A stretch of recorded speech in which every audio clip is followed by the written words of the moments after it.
تفسیر رضوان، شرم و حیا کا خیال، سورہ عنکبوت آیت نمبر 29۔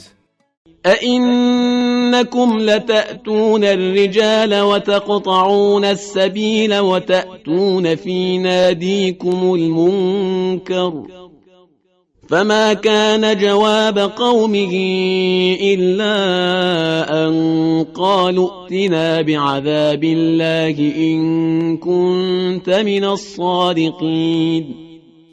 کیا تم مردوں کے پاس جاتے ہو اور انسانی نسل بڑھنے کا راستہ کاٹتے ہو اور اپنی محفلوں میں غیر اخلاقی حرکتیں کرتے ہو؟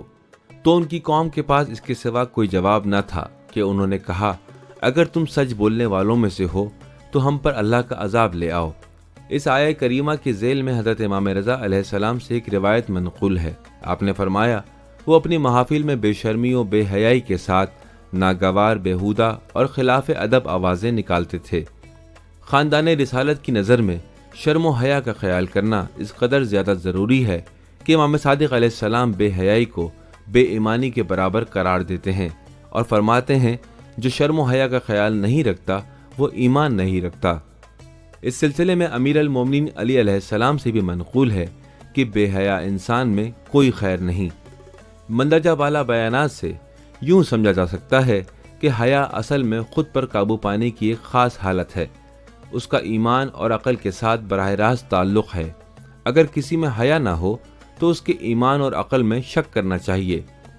یہ ایک ایسا وسیع موضوع ہے جو عورت و مرد، بوڑھے و جوان اور لباس کی شائستگی کے علاوہ معاشی کیفیت، معاشی کفایت شعاری کو بھی اپنے اندر سموئے ہوئے ہے۔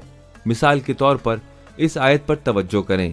یہ آپ کی خیرات خاص طور پر ان حاجت مندوں کے لیے ہے جو اللہ کی راہ میں اس طرح گھر گئے ہیں کہ روئے زمین پر سفر نہیں کر سکتے، نہ کوئی دولت اکٹھی کر سکتے ہیں۔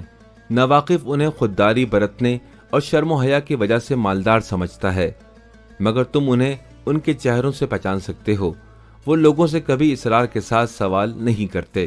اس آیت میں شرم و حیا کا خیال کرنا ایک مومن آدمی کی عزت نفس اور انسانی وقار کے باعث ہے۔ اگر یہ نہ ہو تو بہت سے معاشرتی اصول تباہ ہو جائیں گے۔ اب اگر ہم حیا کو پہننے، دیکھنے اور بولنے کے ساتھ منسلک کریں تو انہیں اہمیت نہ دینے کی صورت میں ہم دیکھیں گے کہ معاشرے کی اخلاقیات بری طرح سے متاثر ہوں گی۔